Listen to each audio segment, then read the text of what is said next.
Hello everyone, आज हम लोग देख रहे हैं 10वीं का 10th क्लास का एनसीईआरटी का मैथ। वो में की एक्सरसाइज है 4.4। इसका 2 नंबर क्वेश्चन देख रहे हैं जो कि मूलों की प्रकृति पर आधारित है।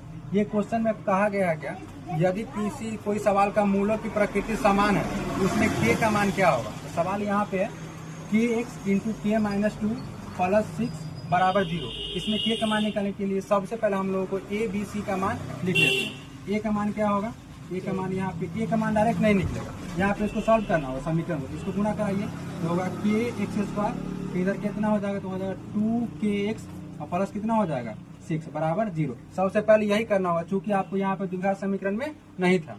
अब यहाँ पे a का मान क्या होगा तो a का मान k हो गया, b का मान क्या हो जाएगा तो b का मान हो जाएगा -2k, c का मान क्या हो जाएगा c का मान हो जाएगा 6। अब मूलों की प्रकृति होने के लिए d का मान 0 होना चाहिए। तो यहाँ पे लिखेंगे d का फॉर्मूला क्या होता है, बस देखिए तो यहाँ पे d का मान का फॉर्मूला लगाना होगा। d का मान होता है b² minus 4ac, b² minus 4ac।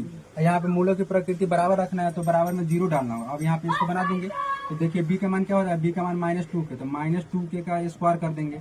अब फिर यहाँ पे क्या होगा 4 हो जाएगा। a का मान क्या है, a का मान k है तो k से गुना हो जाएगा। c का मान कितना है 6 है तो 6 से गुना होगा बराबर कितना होगा 0। और यहाँ पे 2k का स्क्वायर करेंगे तो कितना हो जाएगा 2k का स्क्वायर 4k स्क्वायर हो जाएगा। चूंकि हम लोग को पता है माइनस के स्क्वायर हमेशा प्लस हो जाता है, इसको गुना कर देंगे तो देखिए कितना हो जाएगा 6 चौक 24k हो जाएगा। और यहाँ पे लफड़ा होगा दोनों तरफ k है तो नो टेंशन, यहाँ पे एक k उधर भेज देंगे, माइनस वाला इधर कर देंगे कितना हो जाएगा प्लस हो जाएगा। यहाँ पे देखिए यहाँ पे 2k है, यहाँ पे k स्क्वायर है, यहाँ पे 2k, यहाँ पे 1k है। इसको लिख सकते हैं हम लोग 4 गुना k बराबर लिख सकते हैं 24 गुना k। एक k से एक k कैंसिल होगा तो यहाँ पे कितना आ गया 4 के बराबर कितना आ गया 24। अब k का मान क्या होगा तो k का मान 24/4, तो k का मान कितना आ गया 6।